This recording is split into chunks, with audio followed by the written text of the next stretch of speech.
Haleluya, haleluya, haleluya. Selamat datang dalam program kita Kamu Hebat. Karena pada dasarnya kamu memang hebat. Kenapa? Karena Tuhan yang pilih kita, Tuhan yang sertai kita, Tuhan yang kirim pasukan malaikatnya untuk menjaga kita. Dan pada saat yang bersamaan Dia berikan Roh Kudus untuk menuntun kita. Dia berikan firman sebagai peta kehidupan kita, supaya kita tidak melangkah salah jalan, tapi hidup senantiasa dalam anugerahnya. Haleluya. Hari ini kita masuk dalam program kita Firman Sebelum Bobo. Karena memang firman Tuhan itu penuntun. Firman Tuhan menguatkan kita. Bahkan Alkitab ajarkan ketika Yesus menghadapi pencobaan dari kegelapan, Yesus hanya berkata, ada tertulis, ada tertulis, ada tertulis. Berarti jelas Alkitab bilang manusia hidup bukan dari roti saja, tapi dari setiap firman yang keluar dari mulutnya Allah. Berarti firman Allah adalah kehidupan, firman Allah adalah kekuatan. Tapi pada saat yang bersamaan firman Allah juga senjata buat kita untuk menghancurkan musuh. Nah, saudara yang kasih dalam Tuhan, kiranya lewat firman ini setiap saudara menerima berkat-berkat Tuhan. Haleluya.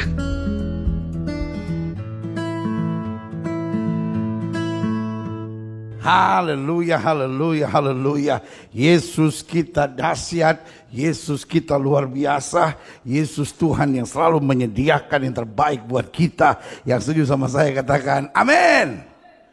Haleluya, haleluya, haleluya. Nah, saudara yang kasih dalam Tuhan, hari ini kita masuk pada pembahasan nama Tuhan, salah satu yang paling full of controversy, paling kontroversial, yaitu Elkanah atau the jealous God, atau Allah yang cemburu. Satu kali saya ikuti sebuah program televisi di Amerika, dan kebetulan lagi ada dalam programnya Oprah Winfrey Show. Lalu Oprah Winfrey menjelaskan kenapa dia tinggalkan gereja di usia 15 tahun.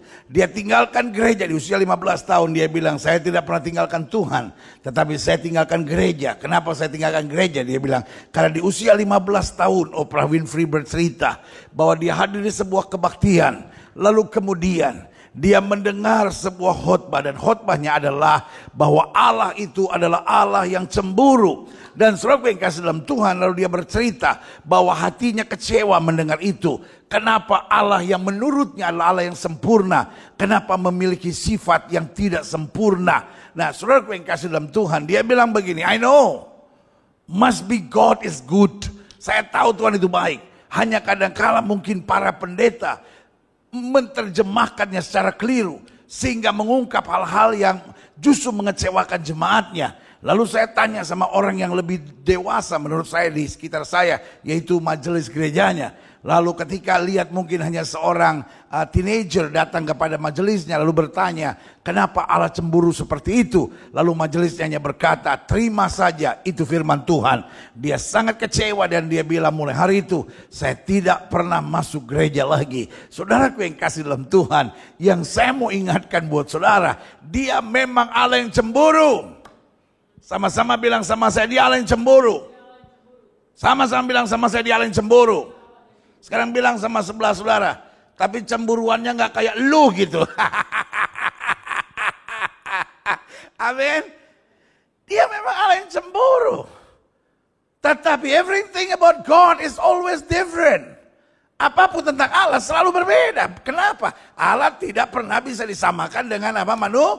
Manusia. Kita bilang menyesalah Tuhan. Kata menyesalah Tuhan beda dengan manusia menyesal. Jelas sampai di sini? Amin. Iya kan? Contoh hal sederhana misalnya mata Tuhan. Nah, pertanyaannya, mata Tuhan hitam atau biru? Kira-kira mata Tuhan belok atau segaris? Ya kan? Ada orang yang matanya kecil sehingga kalau dia ketawa matanya hilang. Jadi kalau kita mau tinggalin dia gampang, kita suruh dia ketawa, kita bikin lucu-lucu dia ketawa, kita lari. Bapak dia bangun, aduh ada pengangkatan gitu. Nah, ya kan? Nah, mata Tuhan kalau dia lagi menghadap ke depan, dia kira-kira bisa ngelihat ke sini enggak, ya kan? Apa modelnya seperti fish eye gitu ya kan? Yang bisa lihat ke sini gitu, kayak kamera GoPro gitu. Ya kan? Kalau Allah lagi lihat ke depan, Kira-kira dia bisa lihat ke belakang nggak? Tembus pandang, cup-cup. Iya kan? Hanya soal mata Tuhan saja. Pasti beda. Tangan Tuhan misalnya. Pasti beda. Pikiran Tuhan misalnya. Ada banyak istilah-istilah dalam Alkitab yang mempersonifikasikan. Jadi dalam bahasa pelajaran sastra itu artinya mempersonifikasikan. Iya kan? Iya kan? Nah, ya kan? Misalnya lagu rayuan Pulau Kelapa. Melambai, lambai. Ya kan? Yang pohon kelapa katanya melambai-lambai. Itu apa? Mempersonifikasikan. Makanya dulu waktu SD, SMP belajar sekolah biar pinter. Cie sombong yang pinter. Iya kan? Karena pelajaran bahasa Indonesia. Waktu kita sekolah, tahu nggak saudara, pelajaran bahasa Indonesia kadang-kadang lebih susah daripada pelajaran bahasa Inggris, saudara. Kenapa? Bahasa Indonesia rumit, saudara. Iya kan? Ada mempersonifikasikan. Nah, ya kan? Artinya segala sesuatu dengan gaya bahasa apa?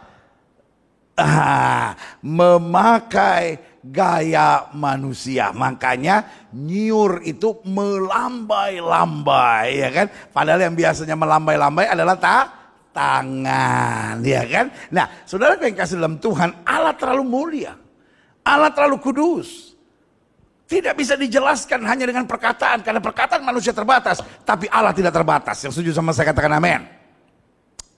Nah, bagaimana manusia bisa punya gambaran tentang Allah?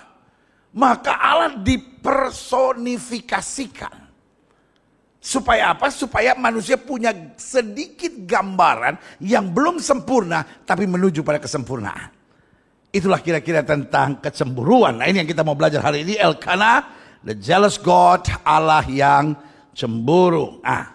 Ini yang kita mau belajar. Klik. Iya. Ada beberapa ayat dulu saya mau bagikan buat saudara. Saya harap setiap saudara ngerti dulu di bagian ayat firman Tuhannya. Sehingga Allah yang cemburu itu sendiri bukan diperdebatkan. Itu statement, itu pernyataan jelas. Allah adalah Allah yang cemburu.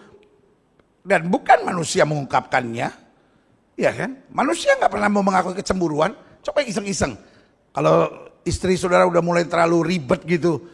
Sebentar-bentar, Pak kenapa sih kalau saudara angkat telepon gitu. Dona, kenapa sih Pak Dona lagi. Ya kan? Dia periksain telepon saudara. Ini Dona nih kenapa telepon nih? Ini kenapa di SMS? Call me back please. Wah, ini kenapa nih? Iya kan? Sama seperti sebuah seminar. Jadi ada sebuah seminar tentang bagaimana istri tetap harus mencintai suami dalam segala hal. Lalu pembicara seminar itu berkata, kapan terakhir kali kamu berkata kepada suamimu, aku mencintai engkau, I love you. Lalu setiap wanita ditanya, ada yang berbeda-beda, ada yang bilang baru tadi pagi, ada yang bilang minggu lalu, karena persis dia ulang tahun, ada lagi yang bilang bahwa saya lupa terakhir kali kapan saya berkata I love you. Oke, pembicara berkata, semua ambil handphone. Lalu persiapkan untuk mengirim message kepada suami kamu. Semua siapin. Oke. Sekarang tulis ini. Aku sangat mencintaimu, sayang. Semua tulis itu. Semua tulis. Oke. Sekarang sebelum dikirim, saling tukar handphone. Biar teman sudah yang mengirim. Jadi tukar handphone, temannya kirim. Send. Udah? Lalu mari kita cek sekarang. Berapa lama balas? Udah, pembicara terus ngomong, setengah jam kemudian, siapa yang sudah balas? Ada berapa orang yang angkat tangan? Oke, maju ke depan, bacain. Yang satu bilang, apa-apaan nih? Nah, yang satu lagi, apa? Mah, jangan kayak anak muda deh. Cucian udah diangkat belum? Bentar lagi mau hujan nih. Sebagian lagi, jawabannya aneh-aneh. Sebagian lagi menjawab, udah berkali-kali aku bilang, kalau aku berangkat kantor, mama jangan minum bir, mabuk jadi begini. Ada lagi yang bilang, kenapa? Mama nyerempet bajai lagi? Ada segala macam jawabannya. Ada segala macam. Ada lagi yang bilang, jujur mah, jujur. Ini mau dikirim ke siapa sebetulnya? Salah kirim ya katanya. Udah. Tetapi dari semua yang paling membuat tertawa semua adalah karena ada satu yang menjawab, maaf, dengan siapa ya ini? Berarti suaminya bahkan gak nyimpen nomor telepon istrinya. Ya, jadi dari sini kita mau belajar, saudara-saudara. Kalau ada orang, ya kan, kok kesannya tuh, aduh, apanya cemburuan,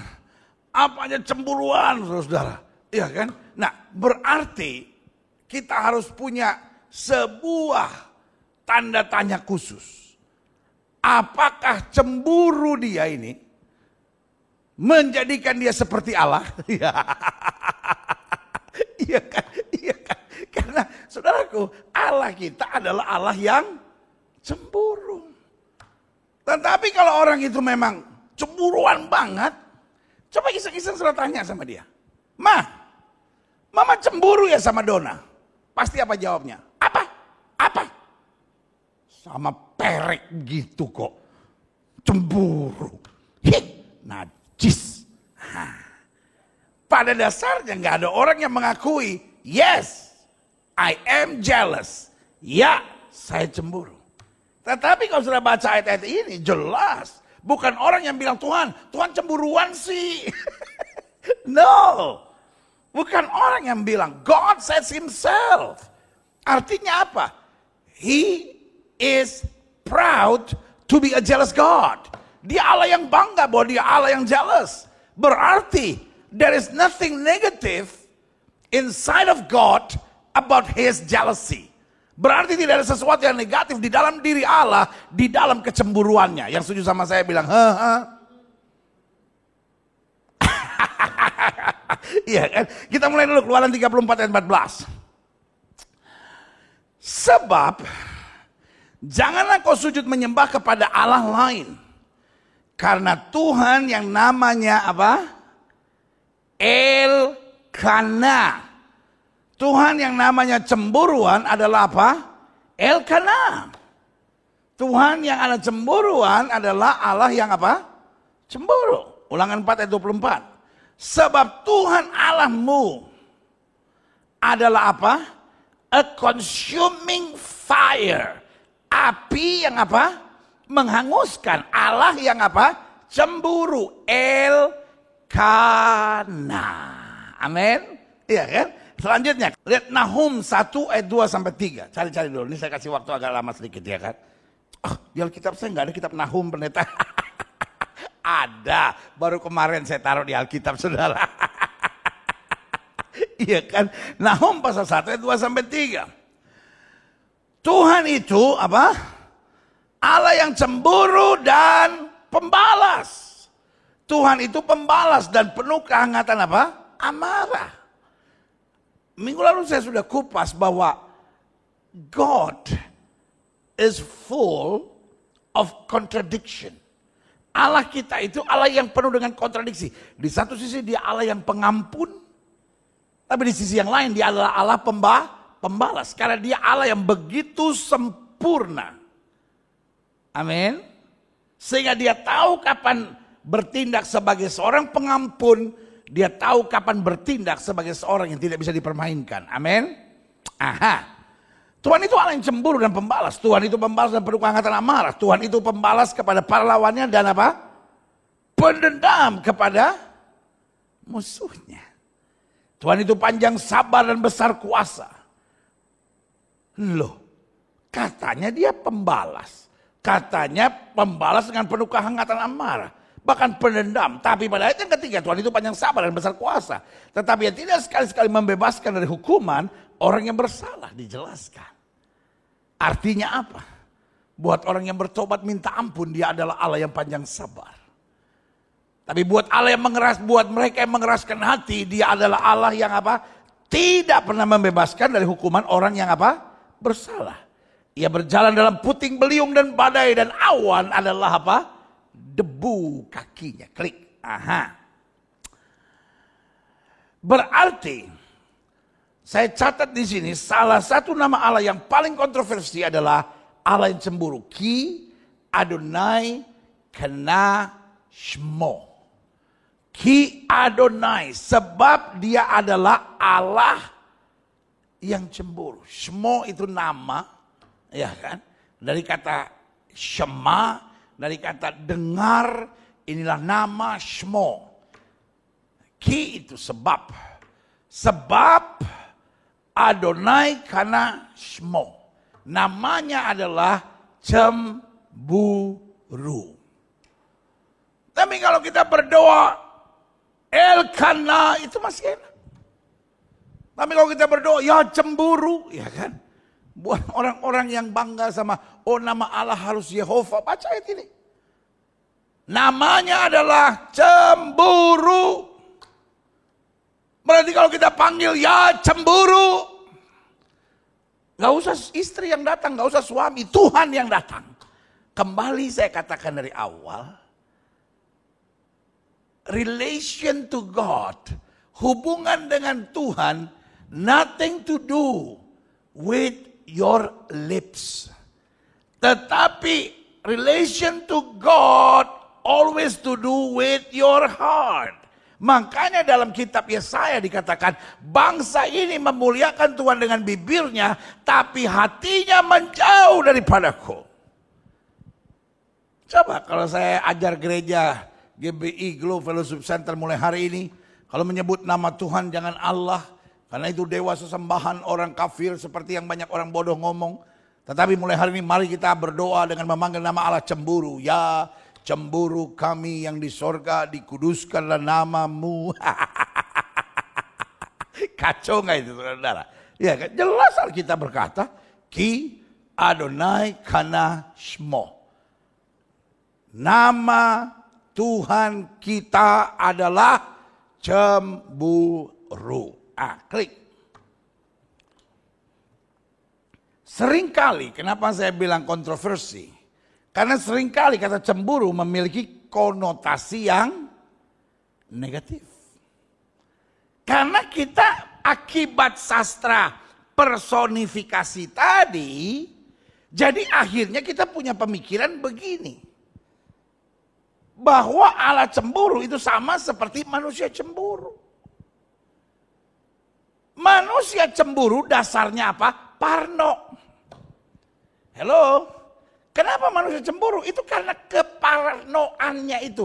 Keparanoitannya itu. Tidak mau kehilangan.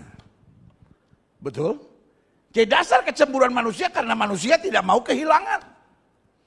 Tapi dasar kecemburuan Tuhan adalah karena Tuhan mau kita selalu mendapatkan yang terbaik. Yang setuju berikan tepuk tangan yang meriah buat Tuhan. Haleluya. Haleluya. Haleluya. Amin.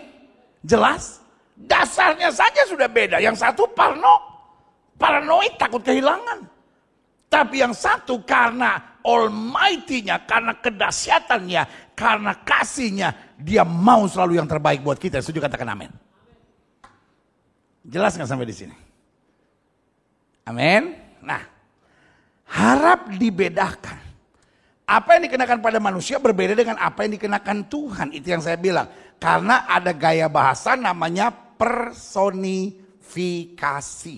Jadi kalau mata Tuhan misalnya, ya kan? Lalu tangan Tuhan, tadi sudah saya jelaskan. Beda langsung maknanya, ya kan? Tetapi ada gambaran, maksudnya gini, mata Tuhan artinya dia melihat. Tetapi jangan didetailkan, oh ya mata Tuhan, bagaimana model matanya, ada bulu matanya atau enggak, bulu matanya panjang atau pendek, ada alisnya atau enggak, alisnya model Shinchan seperti orang sekarang, atau model garis seperti orang dulu. Orang sekarang ini aneh-aneh. Kita ini banyak korban mode, saudara-saudara. Aduh, minta ampun. Iya kan? Karena salon pengen cari rezeki, jadi ada masanya dibuat mode, semua alis dongkrok, ya kan? Oh, itu kalau cuci muka rupa tuyul, saudara. Semua dongkrok, set. Selesai kerok, pagi-pagi kalau mau berangkat, dia pergi kasih garis. Tuhan lain kali jangan bikin yang rumit-rumit. Nah, lain kali bikin begini, jo, set. Yaelah, kayaknya yang Tuhan punya salah. Tinggal pas keringat bercucuran masuk mata. Udah Tuhan, baru malaikat bilang, siapa suruh kita sok kasih untuk lindungin. Ngana kasih kerok sampai habis, ya kan? Tapi zaman sekarang ganti model. Ganti model. Dibikin semua model Shinchan, cat, seperti Shintaro. Iya kan? Nah, mata Tuhan modelnya Shinchan atau segaris straight gitu ya kan? No. Gambaran mata Tuhan artinya dia melihat. Gambaran tangan Tuhan artinya dia melindungi. Yang setuju sama saya katakan amin. Allah yang cemburu beda dengan manusia yang cemburu. Karena manusia cemburu dasarnya adalah parno, takut kehilangan. Ya, aku kan cinta papa, aku kan gak mau kehilangan kamu. Itu dia. Tetapi Allah bukan takut kehilangan kita. Karena kehilangan kita tidak berakibat apa-apa buat Tuhan. Tetapi Tuhan punya komitmen cinta yang luar biasa. Dia tidak mau kita menerima the second best even. Dia mau kita selalu menerima yang terbaik. Yang setuju sama saya katakan amin. Haleluya. Amin. Itu dia. Iya kan? Belum lagi ada istilah lain lagi, pernikahan anak domba. Ngeri gak? Alkitab bilang gereja akan menikah dengan anak domba. Itu kalau pakai gaya bahasa personifikasi. Anak domba kawin sama gereja. Waduh, penghulunya tiang listrik kali. Anak domba menikah dengan gereja, apa artinya menikah? Mereka bukan lagi dua tetapi satu. Jadi makna umumnya yang harus kita terima. Bahwa gereja akan menjadi pengantin wanita Kristus. Kristus akan menikah dengan gerejanya yang setuju sama saya katakan amin. Karena Yesus pernah bilang supaya di tempat di mana aku berada, kamu pun akan berada untuk selama-lamanya. Berikan tepuk tangan yang meriah buat Tuhan. Haleluya, haleluya, haleluya, haleluya. Amin. Great. Lihat selanjutnya. Dari sini kita langsung bisa mengambil kesimpulan. Berarti cemburu Tuhan beda dengan cemburu manusia. Pakai bahasa saya suka bilang begini. Cemburu manusia dasarnya adalah self-centered. Saya tidak mau kehilangan dia. Beda dengan cemburu Tuhan yang love-centered. Artinya karena aku mencintai dia, aku bukan takut kehilangan dia. Aku takut kalau dia tidak menerima yang terbaik. Yang setuju sama saya katakan amin. Jelas sampai di sini. Makanya Alkitab bilang, jangan kamu menyembah patung-patung. Aku cemburu, bukan berarti ini kok gitu sih kamu. Kenapa sih kamu lebih percaya patung-patung? Kenapa sih kamu lebih percaya dukun-dukun? Cemburu Tuhan bukan karena kelemahan, cemburu Tuhan karena kekuatan yang setuju sama saya katakan amin. Aku tidak mau kamu menyembah patung-patung karena you will get only the second best. Karena Alkitab berkata, Paulus satu kali bilang sama gereja Tuhan, aku mengasihi kamu sehingga aku cemburu ilahi. Karena aku telah mempertunangkan kamu dengan seorang laki-laki suci, yaitu Kristus. Artinya apa? Cemburu ilahi di sini adalah cemburu yang dasarnya bukan kelemahan, bukan self-centered, bukan Tuhan yang takut kehilangan kita, tapi Tuhan yang tidak mau kita menerima yang bukan yang terbaik. Yang setuju sama saya katakan, saya akan menerima yang terbaik. Lama semula kalau lu dekat Tuhan, bilang ya kan. Allah yang cemburu demi kasihnya, demi love-centerednya itu mau turun. Untuk apa? Mengangkat manusia, mengadakan perjanjian. Seperti seorang yang diangkat derajatnya untuk masuk dalam pernikahan kerajaan. Kita orang yang menuju pada kebinasaan. Dijemput. Sama-sama bilang sama saya dijemput. Sama-sama bilang sama saya dijemput. Oleh putra mahkota kerajaan. Haleluya. Untuk masuk dalam apa? Masuk dalam pernikahan, perjamuan pernikahan kerajaan. Yang setuju sama saya katakan, saya anak raja. berarti dari anak terhilang, berarti dari anak sengsara, kita mau dibawa masuk sebagai anak kerajaan. Tapi kita kadang-kadang nggak biasa, kita masih lirik kiri, masih lirik kanan. Itu sebabnya Allah cemburu. Dia cemburu bukan karena dia takut kehilangan kita, tapi dia takut bahwa kita akhirnya makin menderita. Dia mau kita mengalami kuasa, suasana, berkat kerajaan. Yang setuju sama saya katakan amin. Jadi ingat, Allah dalam kecemburuannya turun. Beda sama manusia yang cemburu. Manusia yang cemburu maki-maki. Manusia yang cemburu buang muka. Manusia yang cemburu cuma mencemburui dengan tindakan-tindakan yang menyebalkan. Tapi Allah yang cemburu adalah Allah yang melakukan segala yang terbaik. Yang setuju sama saya katakan amin. Aha, jelaslah. Sebetulnya ada beberapa alasan cemburu. Satu, dia cemburu karena apa?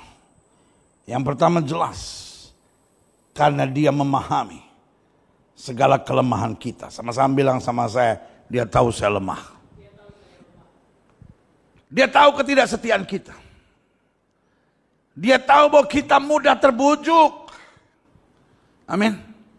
Kadang-kadang iman kita udah mantap, tapi dapat bujukan. Dan aduh, sudah tahu yang paling ahli membujuk itu siapa? Setan. Setan itu master rayuan. Jadi orang-orang yang suka ngerayu istri orang. Itu kerasukan setan, saudara. Orang yang suka merayu suami orang. Ya kan? Saya tuh paling geli gitu kadang-kala. Aduh, minta ampun. Orang udah punya suami, udah punya istri, masih suka cari-cari perhatian sama suami orang, istri orang. Kadang-kadang di gereja lagi saudara belaga konseling lah, belaga sharing lah. Ayah, saya selalu bilang kalau mau sharing ya sama wanita dong. Jangan wanita kok sharing sama suami orang, ya kan? Hati-hati saudara, ya kan? Gak usah lah narik perhatian orang gitu, cari perhatian gitu, ya kan? Lalu saya bilang orang-orang yang kerjaannya suka ganggu suami orang, suka ganggu istri orang, jangan masuk gereja inilah. Ya kan? Masuk itu aja HKBP. Ih, pendeta kok tega. Iya karena pendeta HKBP galak. Kau kerasukan setan, keluar kau. Biar tobatlah kau. Iya kan? Saya punya teman banyak pendeta HKBP, mantap itu. Kita kan kadang-kala kalau di gereja-gereja aliran kita, oh dia ada dosa, mari kita doakan, ya kan? Oh kalau pendeta KBP kau disamperin kau, sekali lagi kulihat kau ganggu laki orang, kutolak kau dalam nama Yesus, katanya. Ya kan? Berarti hari ini yang saya mau tekankan sederhana. Kenapa Allah cemburu? Dia paham kita lemah. Dia paham kita punya kecenderungan ketidaksetiaan. Dan dia paham roh memang penurut tapi daging lemah, kita mudah terbujuk. Itu sebabnya dia terus ingatkan kita, aku Elkana, Allah yang cemburuan. Ki Adonai Kana Shmo, aku yang namanya adalah cemburuan. Dua, berapa alasan kecemburuan Tuhan? Dia cemburu karena dia hanya mau kita mendapat yang terbaik. Adapun yang terbaik hanya di dalam dia. Siapa yang setuju sama saya bahwa yang terbaik di dalam Tuhan? Amin. Daud bilang apa? Hanya dekat Allah saja aku tenang. Hanya dari Allah saja datangnya pertolonganku. Setan senang bikin bulan promosi. Hello. Kalau dia lihat saudara udah sungguh-sungguh sama Tuhan, dia lihat rumah tangga sudah dahsyat, dia lihat pelayanan sudah makin diberkati. Wah, setan bikin neraka fair. Apa itu neraka fair? Bukan cuma Jakarta bisa bikin Jakarta fair. Dia bikin neraka fair. Artinya apa? Setan buat bulan promosi. Tujuannya untuk apa? Dia sedang mau bikin kita kecewa dalam pelayanan. Dia mau bikin kita persoalan dalam rumah tangga. Supaya apa? Supaya kita bisa lihat hal-hal dunia yang kelihatannya indah untuk sesaat. Karena apapun yang dari setan awalnya indah tapi ujungnya kebinasaan.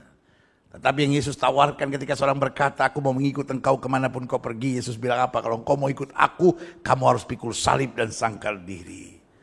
Yesus tawarkan sesuatu yang pahit, tapi ujungnya dahsyat. Tetapi setan tawarkan hal-hal yang indah. Ya, anak muda pacaran, raba-rabaan, pencet-pencetan, dan segala macam dibuat. Menurutnya awalnya indah. Tapi kemudian saudara terseret untuk lakukan hubungan seks sebelum nikah. Awalnya kelihatan indah. Tetapi akibatnya kemudian. Satu, kalau saudara putus. Oh enggak lah pendeta, gak bakal putus lah. Kita udah sehidup semati. Ya. Begitu banyak orang yang akhirnya mau bunuh diri. Kenapa? Karena saya sudah tidak perawan lagi. Saya sudah melakukan hubungan seks. Sekarang bagaimana saya? Siapa yang mau terima saya? Ya kan? Tidak sedikit yang akhirnya jual diri karena itu. Hari ini sebagai hamba Allah saya mau bilang, jangan bodoh. Iblis tawarkan hal-hal yang indah. Orang-orang yang pakai ekstasi. Orang-orang yang terlibat dengan ganja. Orang-orang yang terlibat dengan korupsi. Semua yang namanya dosa awalnya indah. Tetapi kalau sudah masuk dalam jebakan jahanam iblis, engkau akan menderita. I am your pastor. Saya gembala saudara. Saya hari ini harus katakan, saya juga cemburu. Kenapa cemburu? Karena saya hanya mau lihat yang terbaik berlaku bagi setiap jemaat yang olehnya Tuhan percayakan untuk saya gembalakan. Saya tidak mau lihat saudara lakukan hubungan seks sebelum nikah. Saya tidak mau lihat engkau pacaran dengan orang yang tidak seiman. Saya tidak mau lihat saudara pacaran dengan orang yang keliru. Saya tidak mau lihat engkau selingkuh dengan suami orang. Saya tidak mau saudara selingkuh dengan istri orang. Puji Tuhan pendeta, saya enggak selingkuh sama istri orang. Saya cuma selingkuh sama anak gadis tetangga. Darah Yesus, sama gilanya kau. Ya kan? Maksud saya adalah, kalau sudah hidup dengan dosa itu, awalnya sudah tertawa, awalnya sudah bahagia. Saya tidak rela kau tinggalkan gereja. Bukan karena gereja ini akan kurang perpuluhan kalau sudah nggak ada. Bukan itu maksud saya. Saya tidak mau sudah tinggalkan gereja. Kenapa? Saya tidak mau hidupmu sengsara. Karena kalau kau tinggalkan gereja, kau keluar dari pelayanan, hidupmu akan sengsara. Tapi kalau kau makin dekat dengan Tuhan, engkau melihat segala yang baik. Yang setuju berikan tepuk tangan yang meriah. Haleluya.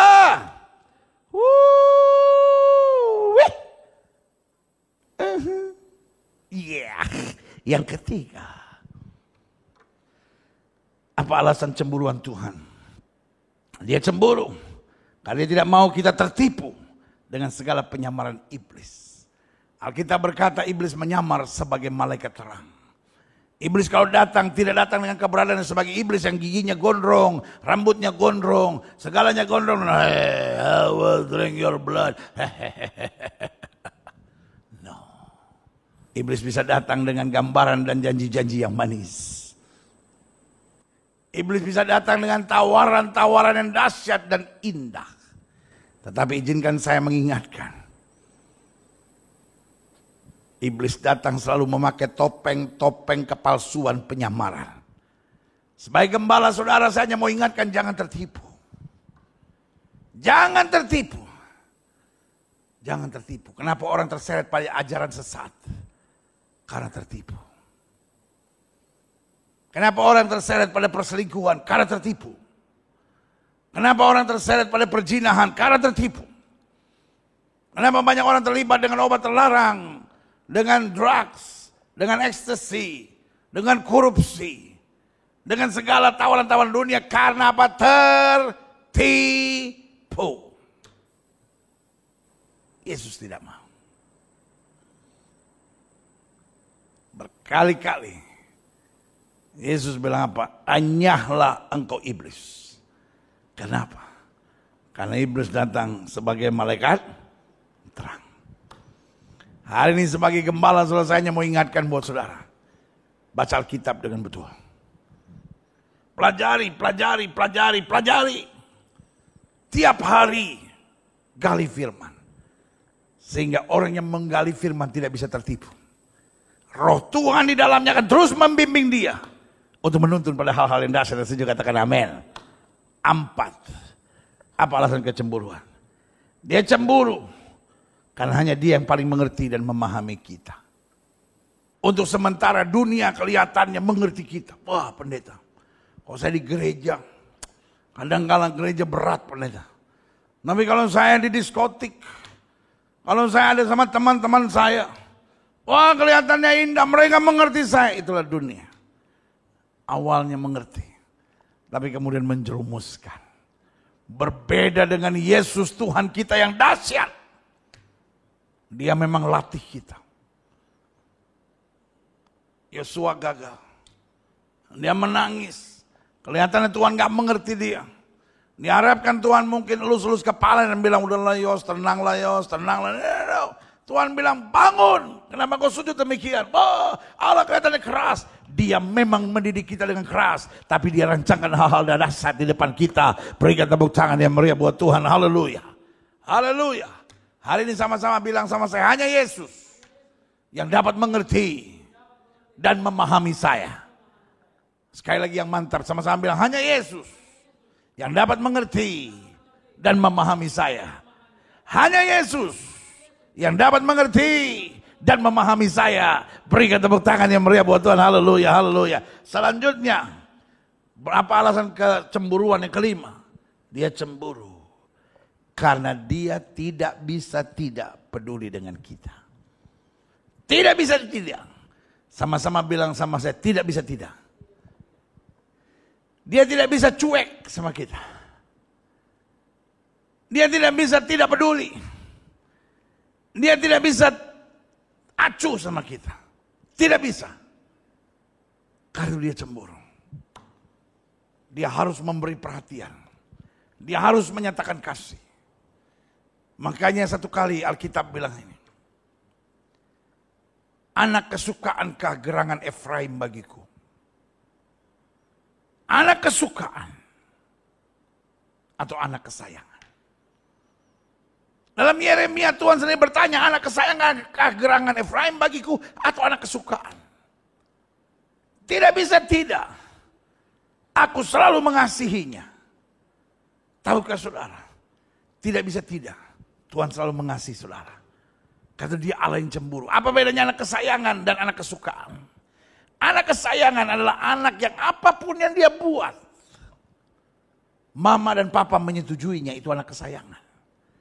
Tetapi anak kesukaan berbeda. Anak kesukaan adalah anak yang disayang.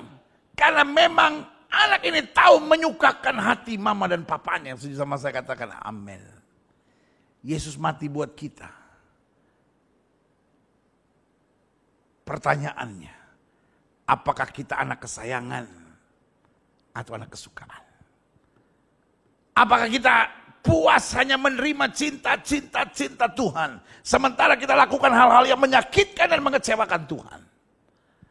Atau sebaliknya, kita memang menerima cinta Tuhan, tetapi kita terus bertanya seperti Daud bertanya, dengan apakah ku balas kepada Tuhan segala kebaikannya kepadaku? Karena di pikiran ini, di hati ini, di hidup ini hanya satu. Saya hanya mau hidup untuk menyenangkan Tuhan. Berikan tepuk tangan yang meriah buat Tuhan. Haleluya, haleluya, haleluya, haleluya. Selanjutnya saya pelajari. Karena dia adalah Allah yang cemburu. Karena dia adalah Allah yang cemburu. Berarti kita harus menentukan 4 sikap sederhana dalam hidup kita. Yang pertama, marilah kita senantiasa bersyukur dan berjaga. Kenapa saya harus bersyukur? Saya harus bersyukur karena dia selalu berjuang agar saya menerima yang terbaik. Kalaupun dia harus tinggalkan surga, kalaupun dia harus mati buat saya, kalaupun dia harus menderita buat saya, dia buat yang penting saya hanya menerima yang terbaik. Itulah kecemburuan Tuhan. Kecemburuan Tuhan tidak menjajah saya, tapi kecemburuan Tuhan berjuang untuk saya, menderita buat saya, berkorban buat saya. Saudaraku, kalau ada orang yang cemburu di sekitar kita, itu menyebalkan buat kita.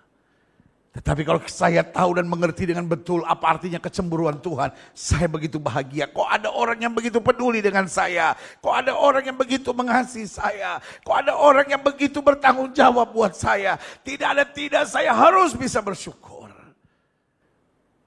Kalaupun saya harus melewati badai, itu karena cintanya kepada saya. Dan karena kecemburuannya, dia tidak mau saya hanya begini-begini saja. Dia mau saya mengalami peningkatan dan kemajuan. Dia Allah yang cemburu. Saya harus bersyukur. Tapi saya juga harus berjaga. Jangan sampai saya kepleset. Jangan sampai saya tertipu. Jemaat yang saya kasih dalam kasih Yesus. Saya hanya mau ingatkan buat setiap saudara, you are great people of God. Engkau adalah orang-orang dahsyat di dalam Tuhan. Engkau adalah orang-orang yang luar biasa di dalam Tuhan. Cintamu kepada Tuhan luar biasa. Saudara datang ke sini karena untuk seorang yang mau mati buat saudara, Yesus Kristus Tuhan namanya. Sujud berikan tepuk tangan yang meriah buat Tuhan. Wow, haleluya. Karena saudaraku yang kasih dalam Tuhan, hidup bukan hanya soal asiknya firman Tuhan, tapi hidup soal bagaimana saya mengerti dan memahami. Amin. Itu sebabnya di gereja ini kita tidak akan khotbah dengan teori-teori yang membingungkan. Di gereja ini kita khotbah sederhana. Karena tujuan firman Tuhan cuma santai. Agar saya mengerti. Agar saya mempraktekannya. Nah, bagaimana saya mau mempraktekkan kalau ngerti aja enggak? Kalau gereja udah tegangnya setengah mati. Ya kan? Borok-borok menerima firman. Saya cuma jaga jangan sampai saya ketiduran. Iya kan? Itu sebabnya. Apa itu gereja? Saya bisa ngerti firman. Mulainya itu dulu kan. Jadi gak ada gereja yang paling hebat. Gak ada. Yang ada cuma gereja yang olehnya saya paling bisa memahami firman. Amin. Iya kan. Ada orang yang datang ke sini dan dia bingung. Gila buat khotbah apa gitu. Iya kan. Berarti mungkin gereja ini tidak cocok buat dia. Tapi ada orang yang bilang, aduh. Saya masuk sini baru saya bisa ngerti firman. Berarti gereja ini gereja cocok. This is your home. Amin. Apakah itu berarti Glow lebih baik dari gereja lain? Tidak. Gereja ini adalah rumah saudara karena engkau paling cocok. You just fit in it. Jelas sampai di sini? Amin. Ya. Karena kalau kita mengerti, kita bisa mempraktekkan. Dan kalau kita bisa mempraktekkan, kita juga bisa berjaga. Dari segala tipuan, dari segala bujukan, dari segala rayuan, dari segala jebakan yang setan mau buat dalam hidup kita. Yang setuju sama saya katakan amin. Berarti kalau saya mengerti Allah saya cemburu. Saya harus senantiasa bersyukur dan berjaga. Yang kedua, kalau saya mengerti dia Allah yang cemburu, maka marilah kita selalu ikuti apa yang dia mau. Tahukah saudara? Ini sensitif gak ya? Saya mau ngomong takut sensitif. Saya gak ngomong takut salah. Ngomong gak ya?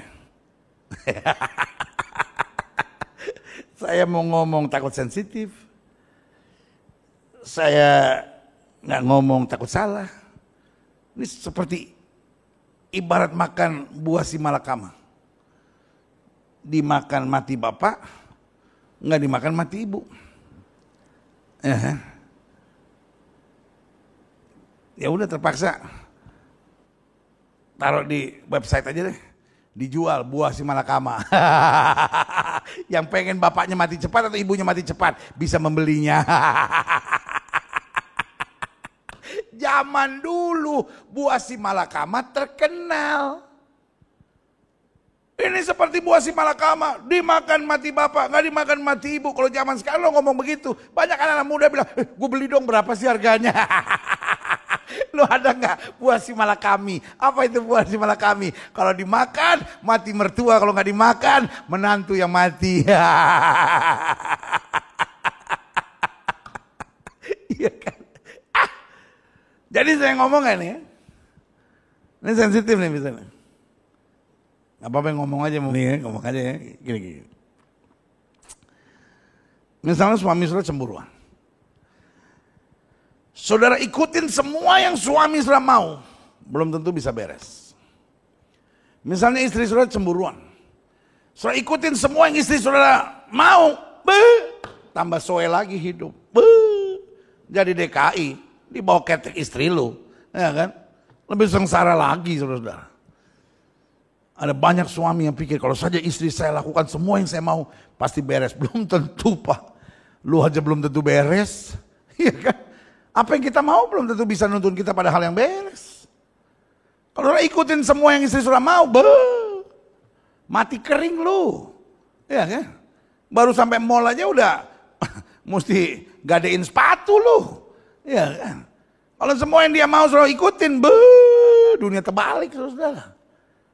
Tetapi kalau kita ikutin apa yang Tuhan mau, maka saya terlalu percaya damai sejahtera, berkat, kelimpahan, peningkatan, kedewasaan rohani, kesempurnaan hidup dalam Tuhan akan terus kita alami dalam hidup kita. Yang setuju berikan tepuk tangan yang meriah buat Tuhan kita. Haleluya. Haleluya, haleluya, haleluya. Amin. Wow, yang ketiga. Karena Dia Allah yang cemburu, marilah kita selalu mengerti dan memahami jalan-jalannya. Jalan Tuhan bukan jalan yang paling enak, tapi jalan Tuhan adalah jalan yang paling dahsyat. Sama-sama bilang sama saya, jalan Tuhan mungkin bukan yang paling enak, tapi jalan Tuhan pasti yang paling dahsyat. Jalan Tuhan mungkin bukan yang paling enak, tapi jalan Tuhan pasti yang paling dahsyat. Yeah. Amin. Artinya apa? Pahami jalan-jalannya. Ada kalanya kita nggak usah mikir, aduh ini gimana ya, aduh ini gimana. Tuhan nyatakan apa jalanmu dalam peristiwa ini. Karena kalau kita hidup di jalan-jalannya Tuhan, tidak akan kita dikecewakannya. Amin. Yang keempat, karena Dia Allah yang cemburu, marilah kita bersikap setia untuk tidak mengecewakan Dia. Saudaraku yang kasih dalam Tuhan, hari ini kita mengerti bahwa Allah kita adalah Allah yang cemburu. Karena itu inti hidup Kristen kita harus bersikap setia. Jangan pernah mengecewakan Dia. Dan saudaraku yang kasih dalam Tuhan, sebagai gembala saudara, saya hanya mau yakinkan saudara bahwa Dia Allah yang setia. Dalam kecemburuannya Dia bukan memenjarakan kita. Dalam kecemburuannya Dia bukan hanya menekan kita. Dalam kecemburuannya Dia bukan mencurigakan kita. Tapi dalam kecemburuannya Dia lakukan yang terbaik buat kita. Dalam kecemburuannya Dia berkorban buat kita. Dalam kecemburuannya Dia sediakan yang indah buat kita. Dalam kecemburuannya Dia perhatikan kita. Dalam kecemburuannya Dia nyatakan segala yang indah buat kita. Dalam kecemburuannya Allah tidak pernah mengecewakan kita. Dalam kecemburuannya Dia tidak pernah membawa situasi hidup kita menjadi tidak nyaman. Justru dalam kecemburuannya Dia mengingatkan, aku Tuhan yang membawa kamu keluar dari Mesir. Dalam kecemburuannya Allah hanya mau meyakinkan kita, jangan tertipu, jangan terpeleset, jangan terbujuk, jangan termakan oleh strategi-strategi iblis yang berbahaya. Tapi dalam kecemburuannya Dia meyakinkan kita, kalau saja kita tetap bertahan bersama Kristus, darah yang tertumpah menyelesaikan segalanya buat kita. Sehingga kita hidup dari kemenangan, lepas pada kemenangan, masuk dalam kemuliaannya. Haleluya, haleluya, haleluya. Sama-sama bilang sekali Yesus, tetap Yesus. Sama-sama bilang sekali Yesus, tetap Yesus. Berikan tepuk tangan yang meriah buat Tuhan. Haleluya. Di hari yang dahsyat, indah dan luar biasa ini, biarlah satu yang kita ingat, bahwa Dia adalah Allah yang cemburuan. Tapi Dia cemburu bukan berarti Dia mengekang kita. Dia cemburu bukan berarti menekan kita. Dia cemburu bukan berarti memenjarakan kita. Dia cemburu bukan berarti membuat kita menderita. Tapi Dia cemburu karena Dia sudah menyediakan yang terbaik buat kita. Setiap mata terpejam, setiap kepala tertunduk, setiap hati terangkat kepada Tuhan. Izinkan saya berdoa buat saudara. Kalau hari ini saudara berkata, saya dalam pergumulan. Atau mungkin hari ini saudara berkata, saya khawatir cinta saya sama Tuhan sedang berkurang. Taruh tangan kananmu di dada. Atau mungkin hari ini saudara berkata, saya banyak bersungut. Saya banyak melupakan segala kebaikan Tuhan dalam hidup saya. Saya seringkali mulai hitung-hitungan sama Tuhan. Saya mulai tawar hati dalam iman. Atau mungkin hari ini kau berkata, jujur, aku berselingkuh secara rohani. Aku pergi ke gereja, tapi aku berzina. Aku pergi ke gereja, tapi aku tidak mempraktikkan firman dengan sungguh-sungguh. Hidupku penuh iri, hidupku penuh dengan perselingkuhan, hidupku penuh dengan hal-hal yang tidak lurus dan tidak benar. Jika itu doamu, taruh tangan kananmu di dada. Allah yang cemburuan itu, just a very simple God. Dia hanya tidak mau You not even get the second best. Tuhan bahkan gak mau engkau menerima kedua dari yang terbaik. Tuhan selalu mau siapkan yang terbaik. Atau mungkin hari ini kau berkata, I'm lost. Saya seorang yang terhilang hari-hari ini. Saya butuh tangan Tuhan kembali memeluk saya. Dia Allah yang cemburuan.